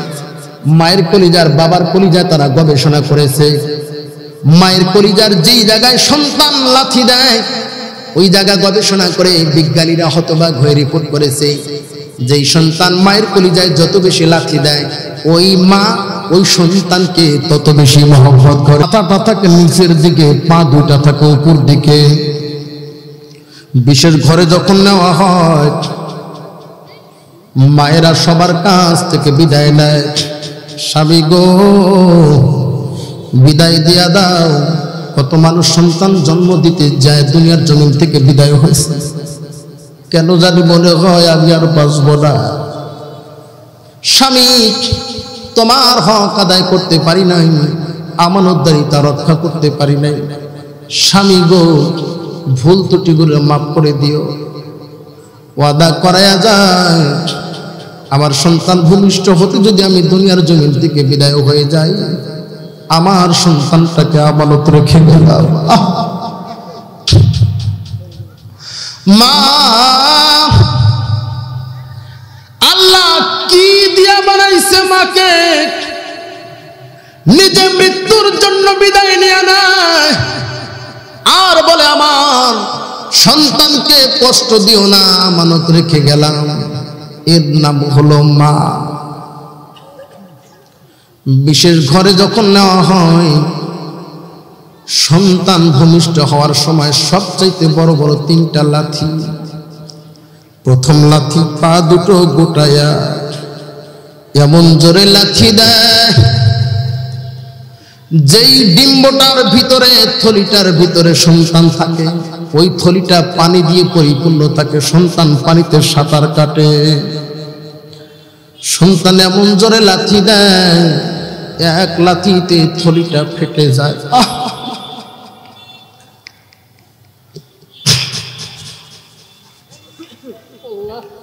এক লাথিতে থলিটা ফেটে যায়। যত পানি ছিল সমস্ত পানিগুলো প্রসবের রাস্তা দিয়ে বের হয়ে যায়। মা আমার চিৎকার করতে পারে না, জিব্বার মধ্যে কামড় মারিয়া 2 চোখ দিয়ে দর করে পানি ছেড়ে দেয়। আমি কেমনে বুঝাই, মায়ের দেখে এক ফোঁটা পানি নাই, লাথি মেরে সমস্ত পানিগুলো বের করে দিয়েছেন। মা তখন পানি দাও বলে চিৎকার করে। ডাক্তার, নার্স অথবা প্রশিক্ষিত মহিলা যারা থাকে তারা কিন্তু পানি দেয় না। ডাক্তাররা বলে খবরদার পানি দিবা না। একদিকে মায়ের ডিম্ব ফোঁটা হয়ে গেছে, এক ফোঁটা পানি নাই, অপরদিকে মাকে পানি দেয় না। আবার নবী বলে, শোনো, এমন সময় যদি সমুদ্রের পানিও মাকে দাও, মায়ের পিপাসা মিটবে না। ডিম্ব ফোঁটা হয়ে গেছে, এক ফোঁটা পানি নাই, চিৎকার করে পানি দাও বলে। ডাক্তার, নার্স, মহিলারা বলে একটু অপেক্ষা করো, ধৈর্য ধারণ করো। মা ডাক শোনা এত সহজ না। আর একটু অপেক্ষা করো, আল্লাহ তোমাকে সুসংবাদ দেবে। দ্বিতীয় লাথিটা যখন সন্তান দেয়, এমন জোরে লাথিটা মারে, জরায়ুর 7টা পর্দা এক লাথিতে ফেটে যায়। জরায়ুর 7টা পর্দা যখন ফেটে যায়, এত জোরে লাথি দেয়, পর্দাটা ফেটে যাওয়ার সাথে সাথেই 1.5 থেকে 2 মিনিটের মধ্যে মায়ের দেহ থেকে 2 থেকে 2.5 লিটার রক্ত বের হয়ে যায়। তাজা তাজা রক্ত মায়ের দেহ থেকে বের হয়ে যায়। আহারে মা আমার কত কষ্ট করে। 1 ফোঁটা রক্ত যদি সন্তানের শরীর থেকে বের হয়, মা সহ্য করতে পারে না। বাস্তব কথা বলি, করোনাকালীন সময়ে আমার মুয়াজ্জিনের ছেলেটা অসুস্থ হয়ে গেল। টেস্ট করানোর জন্য হাসপাতালে নিলাম। মুয়াজ্জিনের বিবি বলে, আমার সন্তানের দেহ থেকে রক্ত ডুবে আমি কেমনে সহ্য করব? মুয়াজ্জিন এসে হাত জড়ায় বলে, হুজুর আমি যে দেখতে পারি না, আবার কলিজার টুকরো দেহ থেকে রক্ত সুই ঢুকায় বের করবে, আমি সহ্য করতে পারবো না, আপনি একটু নিয়ে যান। আমি আমার কোলে করে নিয়ে গেলাম। ডাক্তার যখন স্যালাইনের রশি দিয়ে হাতটা বাঁধছে, তাকায়া দেখি মায়ের চোখ দিয়ে দর দর দর দর করে টপ টপ টপ টপ করে পানি পড়ে। এখনো রক্ত নেয় নাই, ইনজেকশনের সিরিজ এখনো দেয় নাই। বাঁধার সাথে সাথেই মায়ের চোখ দিয়ে টপ টপ টপ টপ করে পানি পড়ে। এরপরে যখন সুইটা বের করলো, সামনে এনে যখন সুইটা ধরলো, মুয়াজ্জিন সাহেবের স্ত্রী, আহারে মা, মা কি জিনিস আমি কেমনে বুঝাই? মুখটা ফিরে নিল, আমি যার সহ্য করতে পারি না। সুইটা হাতের কাছে নিয়ে যখন রক্ত দেয়, তাকায়া দেখি ছোট্ট বাচ্চা টের পায় না, কাঁদে না, কিন্তু গর্ভধারিণী মা হাউমাউ হাউমাউ করে কান্না করে। রক্ত নেয় সন্তানের, সন্তান বোঝে না মা কি এমন কষ্ট করলো। সন্তানের দেহ থেকে নয়, যেন মায়ের কলিজা ছিদ্র করে রক্তগুলো নেয়। সেই মা ভূমিষ্ঠের সময় এত জোরে লাথি মেরেছি, জরায়ুর পর্দা ফেটে গেছে, 2 থেকে 2.5 লিটার রক্ত বের হয়ে গেছে। কোরবানির গরু জবাই করলে তাজা তাজা রক্তগুলো যেভাবে বের হয়, মায়ের দেহ থেকে ওইভাবে রক্তগুলো বের হয়।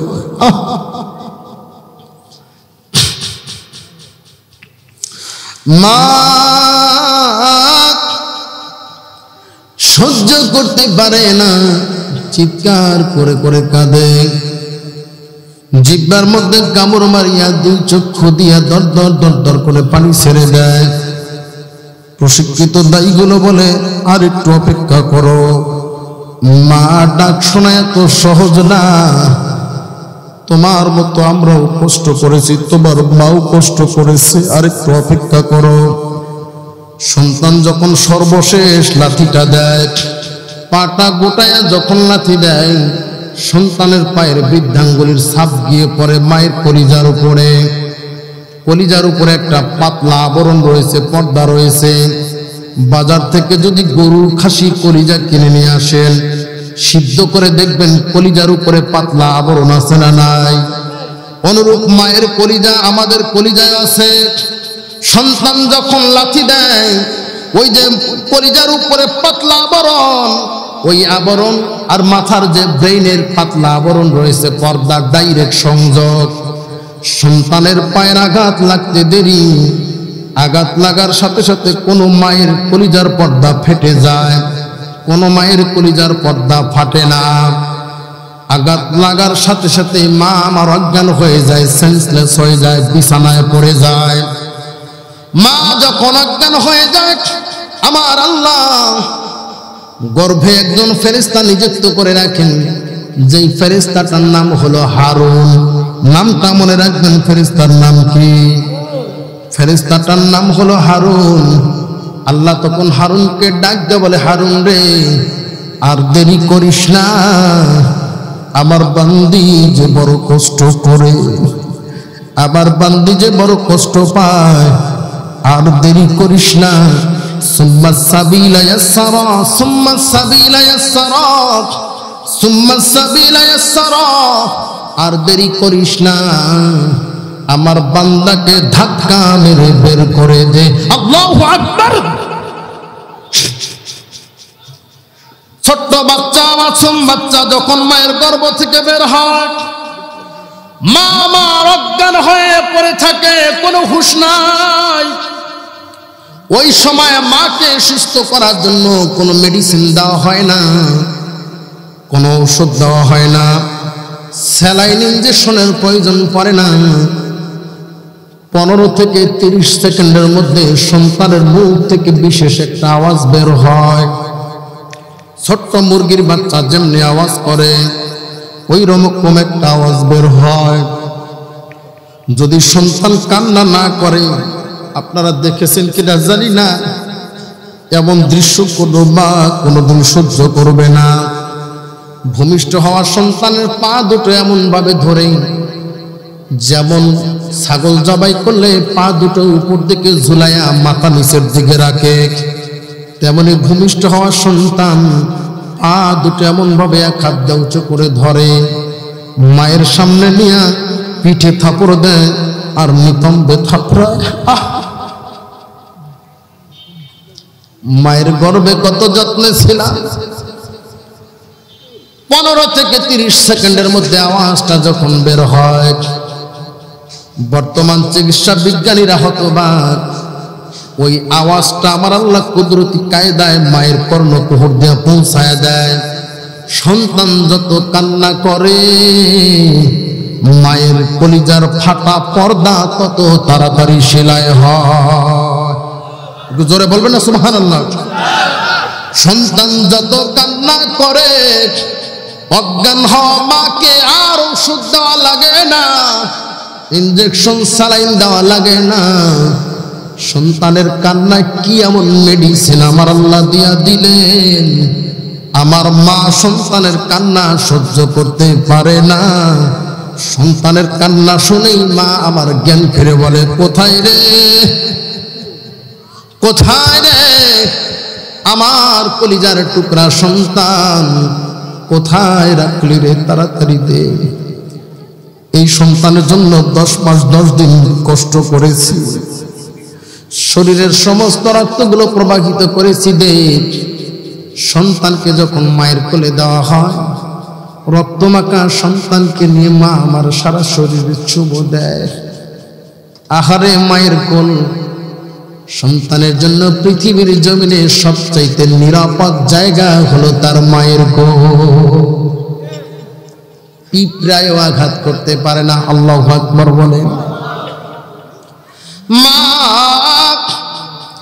কোনদিন বলে না, এই সন্তান 10 মাস 10 দিন গর্ভে ধারণ করেছি, কত কষ্ট তুমি দিয়েছো, কত লাথি আমার বুকে মেরেছো, একটা দিনের দাম দিয়ে যাও, একটা লাথির দাম দিয়ে যাও। দুনিয়ার কোন মানুষের কি ক্ষমতা আছে একটা দিনের দাম শোধ করে দেওয়ার মতো?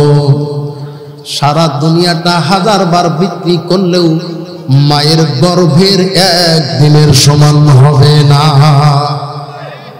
মা আমার কত আদর করে যত্ন করে রাখেন। শুধু তাই নয়, 2টা বছর মায়ের বুকের দুধ চুষে চুষে পান করেছি। মা আমার কত আদর যত্ন করে দুধ পান করাইছে। আল্লাহু আকবার। মানুষ লাগবে না, মানুষ লাগবে না।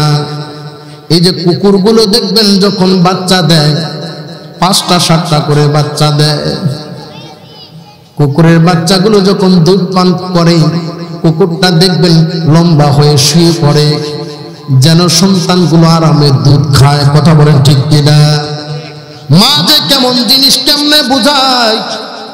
ছাগলের বাচ্চাগুলো দেখবেন, ওরা যখন দুধ খায় মাঝে মধ্যে এমন জোরে গুতা মারে, ছাগলের পুরা কোমরটা উপরে উঠে যায়। কথা বলেন ঠিক কিনা? কোনদিন মা ছাগল গুতা মারিয়া ধাক্কা মারিয়া বলে নাই দুধ খাবি খা, গুতা বারসকে, দুধ খাবি খা, গুতা বারসকে, ধাক্কা বাইরে কোনদিন দূরে দেয় নাই।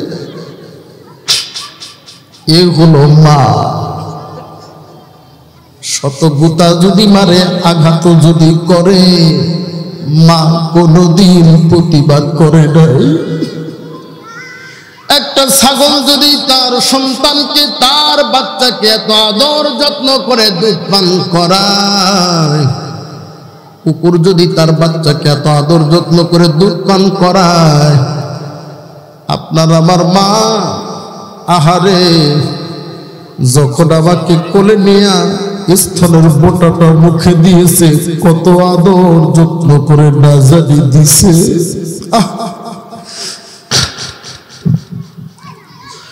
2টা বছর মায়ের বুকের দুধ চুষে চুষে পান করেছি, কোনদিন মা বলে নাই সন্তান আমার 2 বছর দুধ পান করানোর দাম দিয়ে যা।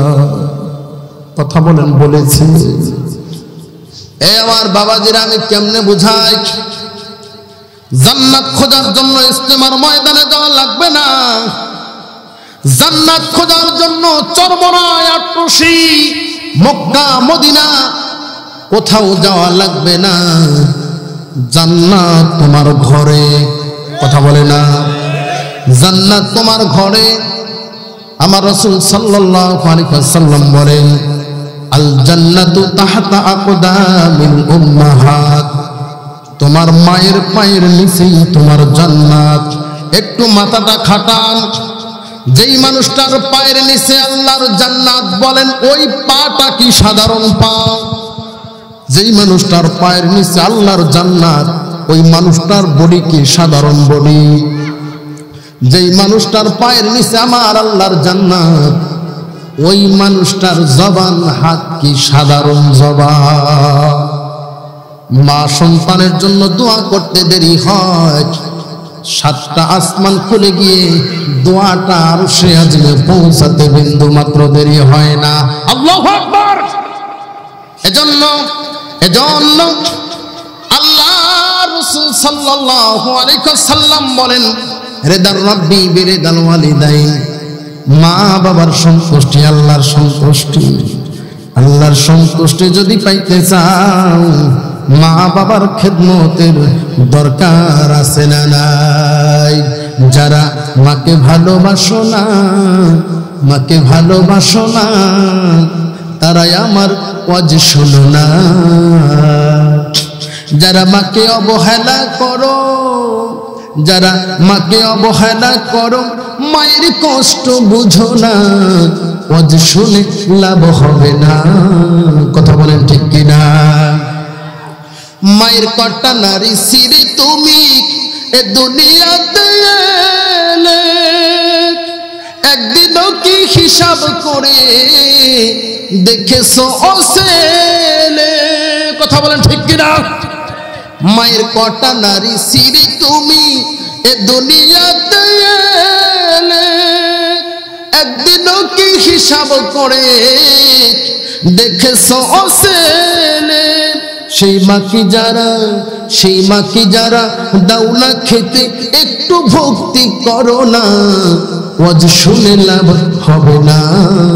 যারা মাকে ভালোবাসো না, মাকে ভালোবাসো না, তারাই আমার ওয়াজ শোনো না। কথা বলুন ঠিক কিনা? এক জন্মে মায়ের দুগ্ধ খেলে যত দিন, 100 জন্মেও সেবা করে শোধ হবে না ঋণ। কথা বলেন, হবে নাকি? এক ফোঁটা দুধের দাম দেওয়া সম্ভব? এক জন্মে মায়ের দুগ্ধ খেলে যত দিন, শত জন্মেও সেবা করে শোধ হবে না ঋণ।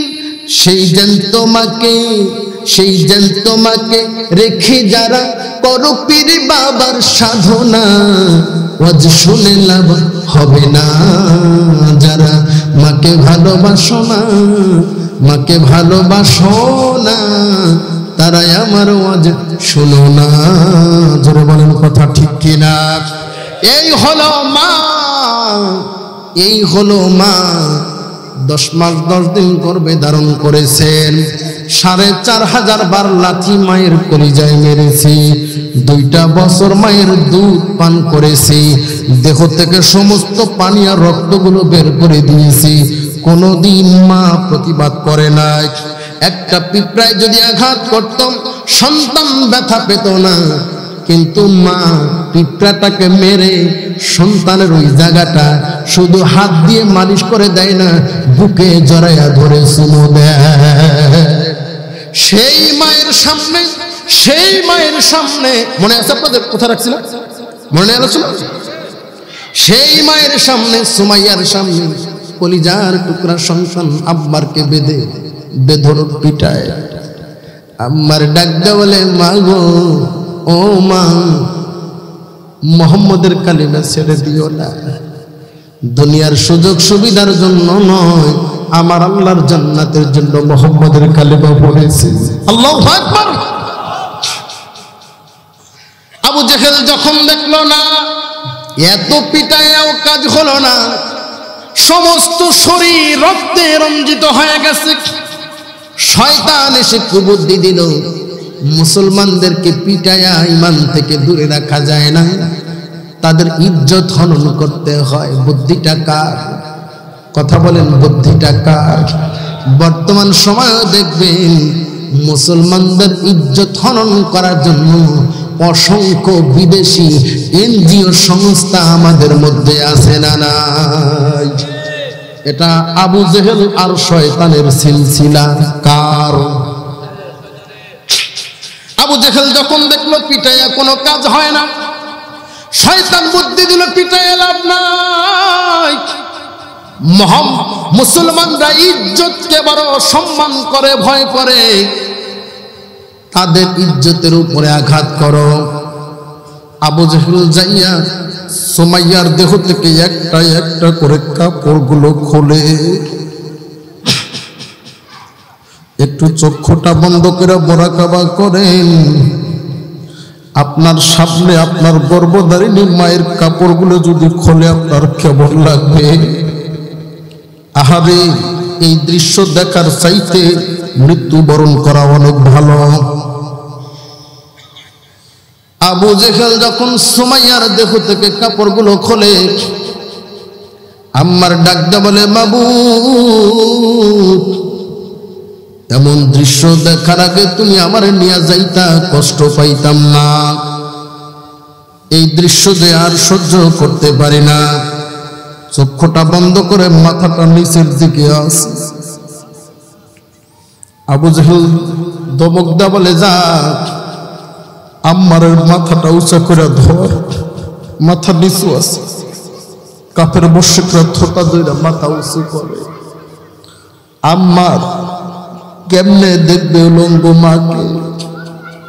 চক্ষু দুইটা বন্ধ। আবু জেহেল যাইয়া হাত দিয়ে চোখের পাতাগুলা টাইডা টাইডা এমন করে ধরে।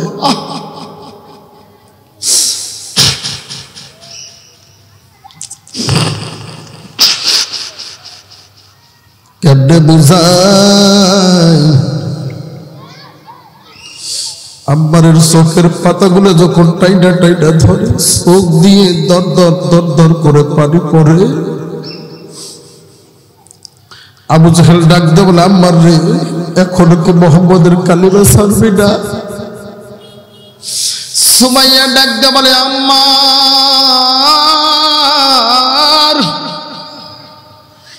খবরদার খবরদার, আমি সুমাইয়াকে যদি মেরেও ফেলে খবরদার কালিমা ছাড়বি না।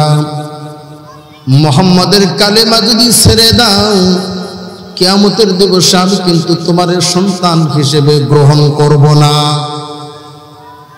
চিন্তা করেন কেমন ঈমান, কেমন মা আর কেমন সন্তান। সুমাইয়া যখন এমন কথা বলে, আবু জেহেলের মেজাজ যেন আরো গরম হয়ে যায়। তিনি একটা বর্ষা হাতে নিয়ে আঘাত করার তো কত জায়গা আছে, তরবারি দিয়ে যদি দেহ থেকে কাল্লাটা নামায় দিত তাও তো কষ্ট কম হইতো, যদি এ পাশ থেকে ও পাশে পেটে আঘাত করতো তাও কষ্ট কম হইতো। দুষ্ট আবু জেহেল সন্তানের সামনে বর্ষাটা দিয়া বৃদ্ধ মা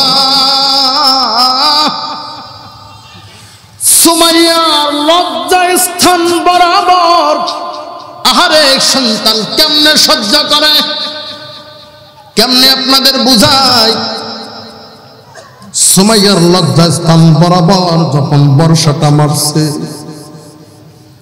লজ্জা স্থানে বর্ষাটা লেগে এক পাশ থেকে অপর পাশে বের হয়ে গেছে। সুমাইয়া ডাক দিয়ে বলে, রে আম্মার, যদি মুহাম্মাদের দেখা পাও বলে দিও রে, জীবন দিয়েছি, ইজ্জত দিয়েছি, শরীরের সমস্ত রক্তগুলো আমি দিয়েছি, এক ফোঁটা রক্ত থাকতে মুহাম্মাদের কালেমা ছাড়ি নাই। উলঙ্গ মানুষ, রক্তাক্ত দেহটা যখন পড়ে আছে, আমি কেমনে আপনাদের শোনাই। আমার আল্লাহ ডাক দেয়া বলে, রে ফেরেশতাদেরই পরিষ্কার, কাফের মুশরিকরা আমার সুমাইয়ার দেহ থেকে কাপড়গুলো খুলে নিছে। দুনিয়ার কাপড় আমি আর সুমাইয়ার পরাইতে চাই না, আমার জান্নাতের পোশাক পরাইয়া দে। এই জন্য আল্লাহ বলেন, আমিনু কামা আমানান নাস, আমিনু কামা আমানান নাস, ঈমান আনো, ঈমান আনো, সাহাবীদের মতো ঈমান আনো। তারা যেইভাবে ঈমান আনছে, তাদের ঈমানটা যেই রকম মজবুত ছিল ওই রকম ঈমান আনো। কথা বলেন, এমন ঈমান আনা দরকার আছে না নাই? আল্লাহ বলেন, বান্দা, ইন্নাল্লাহা আশতারা মিনাল মুমিনিনা আনফুসাহুম ওয়া আমওয়ালাহুম বিআন্না লাহুমুল জান্নাহ। আমি মুমিনদের কাছ থেকে জান আর মালগুলো ক্রয় করে নিয়েছি। কথাগুলো বোঝেন, আল্লাহ যদি কিনেই নেয়, আল্লাহর মাল আল্লাহকে দেওয়া লাগবে, কোনো সন্দেহ? কথা বলেন, কোনো সন্দেহ? যদি আল্লাহর কিনে নেওয়া মাল আল্লাহকে যদি দিতে পারেন, আমার আল্লাহ ওয়াদা করেন এমনি এমনি নেব না। বিআন্না লাহুমুল জান্নাহ, আমি আমার জান্নাতের বিনিময়ে তোমাদের জানার মালগুলো কিনা নেব। অতএব জীবন যদি দিতেই হয়, কাকে দেবেন? জোরে বলেন, কাকে দেবেন? এ হলো একটা পণ্য। ইন্নাল্লাহা আশতারা মিনাল মুমিনিনা আনফুসাহুম, জান আল্লাহর রাস্তায় দিলেন, এটা হলো একটা। আল্লাহ আরো একটা জিনিস চাইছে, ওয়া আমওয়ালাহুম, মাল। মাল দিয়েছেন কে? আমরা বিক্রি করেছি কার কাছে? দুঃখজনক হলো সত্য, কেমন ইমানদার আমরা একটু বাস্তব প্রমাণ না দিলে বুঝে আসবে না। এই জায়গায় যদি নাচ গান হইতো, ছোট্ট স্কুলের বাচ্চাগুলো যদি সুন্দর করে নাচতো, কোমর দুলাইয়া দুলাইয়া অর্ধ উলঙ্গ হয়ে যদি নাচতো, শিক্ষকরাও খুশি, মা বাবাও খুশি। দেখবেন সামনে থেকে সাধারণ মানুষগুলো টাকা দিতে থাকে, পুরস্কার খুশি হয়ে দেয়। সাধারণ মানুষ যদি 500 দেয়, মেম্বার চিন্তা করে আমি মেম্বার মানুষ 500 দিলে হবে না, 5000। কথা কয় না? মেম্বার যদি 5000 দেয়, কাউন্সিলর চিন্তা করে আমার 5000 দিলে হবে না, আরো কিছু বাড়ায়া 10000। কাউন্সিলর যদি 10,000 দেয়, নিজের সম্মান বাড়ানোর জন্য মেয়র মশাই 50,000 দেয়। তুমি অর্ধ উলঙ্গ নাচ দেখে খুশি হয়ে টাকা দিলা, ওইটা কার রাস্তা? জোরে বলেন কার রাস্তা? অথচ এই জায়গায় ছোট্ট ছোট্ট বাচ্চাগুলো কত সুন্দরভাবে কোরআন তেলাওয়াত করলো। 500,000 টাকা তো দূরের কথা, একজন মুসলমানও পাওয়া যায় না পকেট থেকে 5টা টাকা বের করে, বাবা এত সুন্দরভাবে কোরআন তেলাওয়াত করেছো, তোমার কোরআন তেলাওয়াত শুনে আমার কলিজা শীতল হয়ে গেছে। আমি পড়তে পারি না, তুমি ছোট্ট মানুষ কেমনে কোরআন তেলাওয়াত করো। একটা মানুষও পাওয়া যায় না কোরআনের পাখিগুলারে 5টা টাকা হাতে দিয়া নাস্তা করাতে। কথা বলেন ঠিক নয় কি? তার মানে আমরা আমাদের সম্পদ আল্লাহর জন্য ব্যয় করি না, করি শয়তানের জন্য। তাহলে আল্লাহর কাছে বিক্রি করা জিনিস যদি আল্লাহকে না দেন, আল্লাহ কি আপনাকে জান্নাত দিবে? সোজা হিসাব, কথা কয় না, সোজা হিসাব। আল্লাহকে যদি আপনি না দেন, আল্লাহ আপনাকে দেবে না। এ বাবা আমার, আল্লাহ বলেন তিনি যখন ইন্তেকাল করেন, নতুন কাফনের কাপড় তার কপালে জোটে নাই।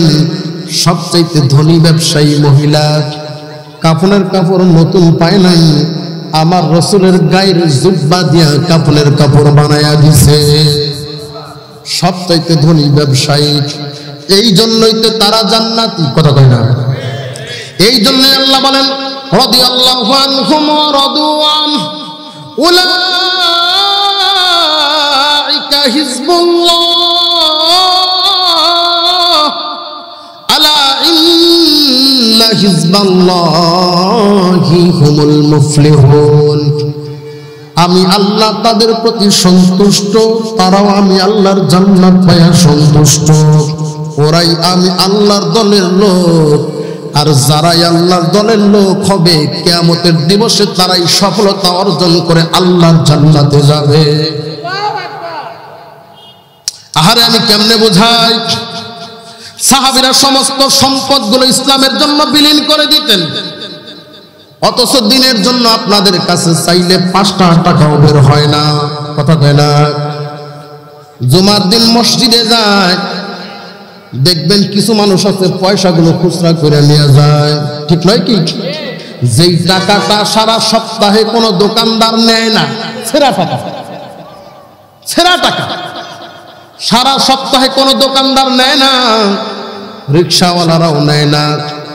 জুমার দিন কি সুন্দর টুপি পাঞ্জাবি পরিয়া ছেঁড়া টাকাটা সুন্দর করে ভাঁজ করে মসজিদের বাক্সে সুন্দর করে ফালায়া দেয়, আল্লাহ তোমারে দিয়া দিলাম। আল্লাহর কত অভাব, আল্লাহ কি যে অভাবে আছে, এই ছেঁড়া টাকা ছাড়া আল্লাহর চলেই না। আমি কি ভুল বললাম? ঢাকায় মসজিদে বাক্স থেকে যখন দান বাক্স থেকে টাকা বের করছি, 1 বস্তা ছিঁড়া টাকা। টাকাগুলো নিয়ে যখন ব্যাংকে গেছি, ব্যাংকের ম্যানেজার টাকার দিকে তাকায় আর বলে, আহারে টাকাগুলো না খায় খায় আধা মারা হয়ে গেছে। এরা কই ছিল?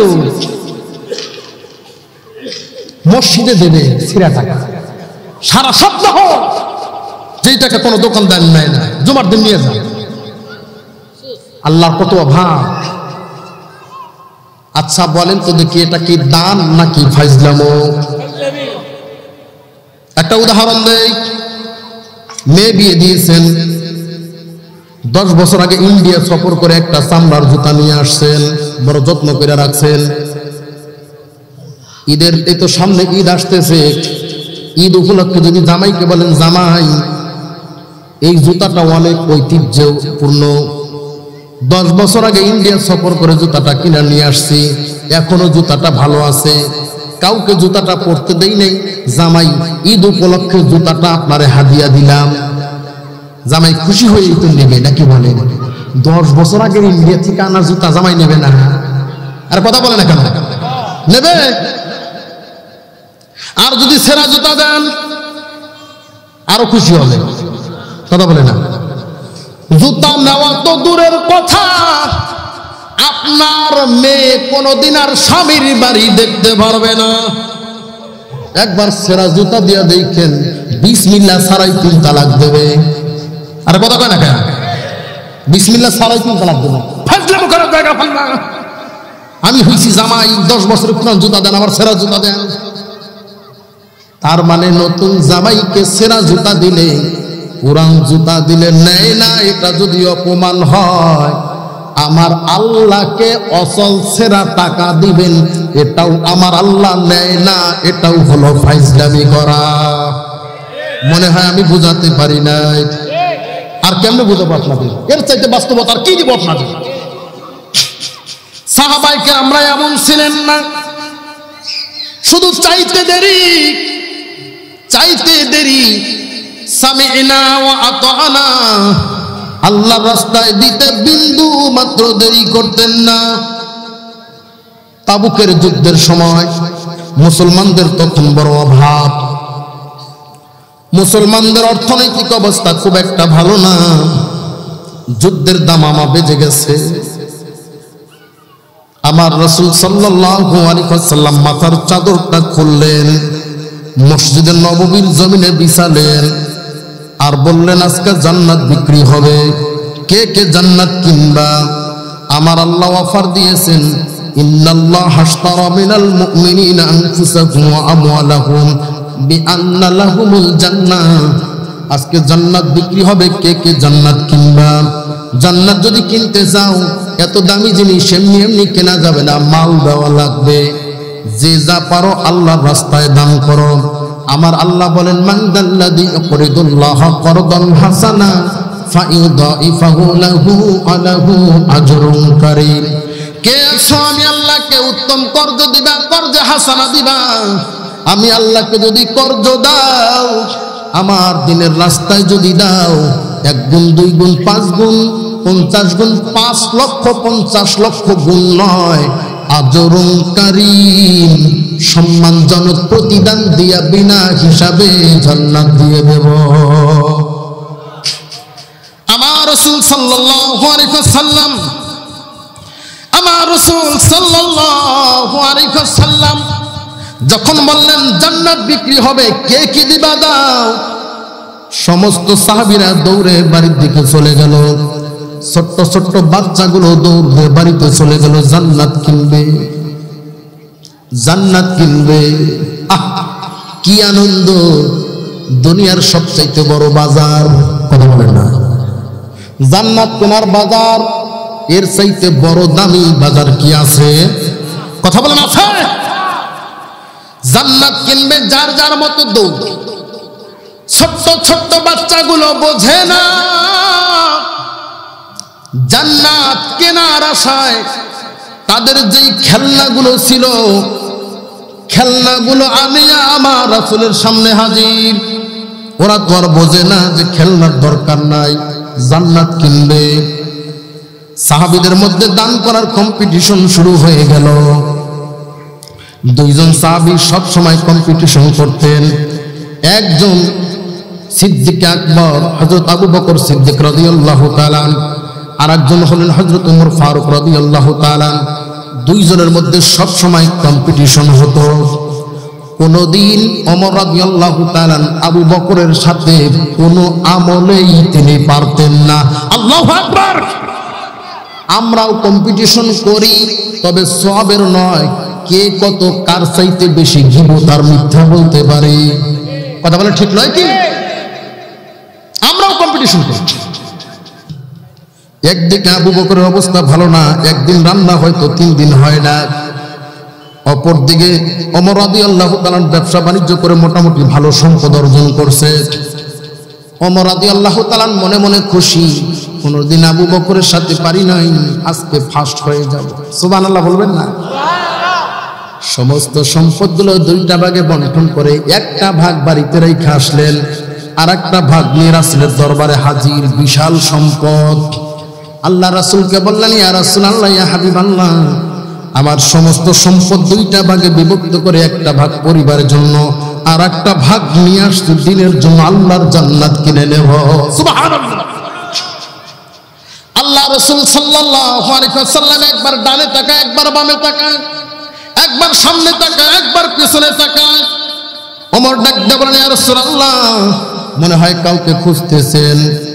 আল্লাহ রাসূল বলেন, সবাই দিল, ছোট্ট ছোট্ট বাচ্চাগুলো দান করলো, আমার আবু বকরকে তো পাইলাম না। আমার হিজরতের সাথী, ছোটবেলার বন্ধু আবু বকর কি আজকে জান্নাত কিনবে না? আজকের দিনের জন্য কি আবু বকর দেবে না? হযরত ওমর তাকায় দেখে মসজিদে নববীর একটা কর্নারে একটা খুঁটি ধরে আবু বকর সিদ্দিক রাদিয়াল্লাহু তাআলা ছোট্ট বাচ্চার মতো ফুপিয়ে ফুপিয়ে কান্দে। ওমর ফারুক রাদিয়াল্লাহু তাআলা আবু বকর রাদিয়াল্লাহু তাআলা আল্লাহ রাসূলের কাছে নিয়ে আসলেন। আল্লাহ রাসূল ডাক দিয়ে বলে, আবু বকর, কেন তুমি কান্দো? তোমার কান্নার কারণ কি? সবাই দান করলো, তুমি কি দান করবা না? জান্নাত কি কিনবা না? আবু বকর আর কান্না চেপে রাখতে পারে না, হাউমাউ করে কেঁদে দিয়ে ডাক দিয়ে বলে, ইয়া রাসূলুল্লাহ, ইয়া হাবিবাল্লাহ, মক্কার জমিনে সবচেয়ে ধনী ব্যবসায়ী ছিলাম, টাকা পয়সা ধন দৌলতের অভাব ছিল না। আজকে আমার কিছুই নাই। আমার যদি সম্পদ থাকতো, আপনার মাথার চাদর কোনদিন জমিনে বিছাইতে দিতাম না। আল্লাহু আকবার। ছোট্ট একটা পোটলা আল্লাহ রাসূলের সামনে হাজির করে ডাক দেয়া বলে, ইয়া রাসূলুল্লাহ, ইয়া হাবিবাল্লাহ, আমার পরিবারের যত সম্পদ ছিল একটা কানা করিও বাড়িতে রাখি নাই। কোন ঐতিহাসিক বলেন সুই ছিলেন, সুইটা পর্যন্ত রাসূলের দরবারে নিয়ে হাজির। সব কিছু নিয়ে আসছি, একটা কানা করিও বাড়িতে রেখে আসি নাই। আল্লাহ রাসূল বললেন, আবু বকর, সবকিছু ইসলামের জন্য দিবা, পরিবারের জন্য কি রেখে আসছো? আবু বকর ডাক দিয়ে বলে, ইয়া রাসূলুল্লাহ, ইয়া হাবিবাল্লাহ, পরিবারের জন্য দুনিয়ার কোন সম্পদ রেখে আসি নাই, আল্লাহ ও তার রাসূলের সম্পদ রেখে আসছি, মহব্বত রেখে আসছি। বলি সুবহানাল্লাহ।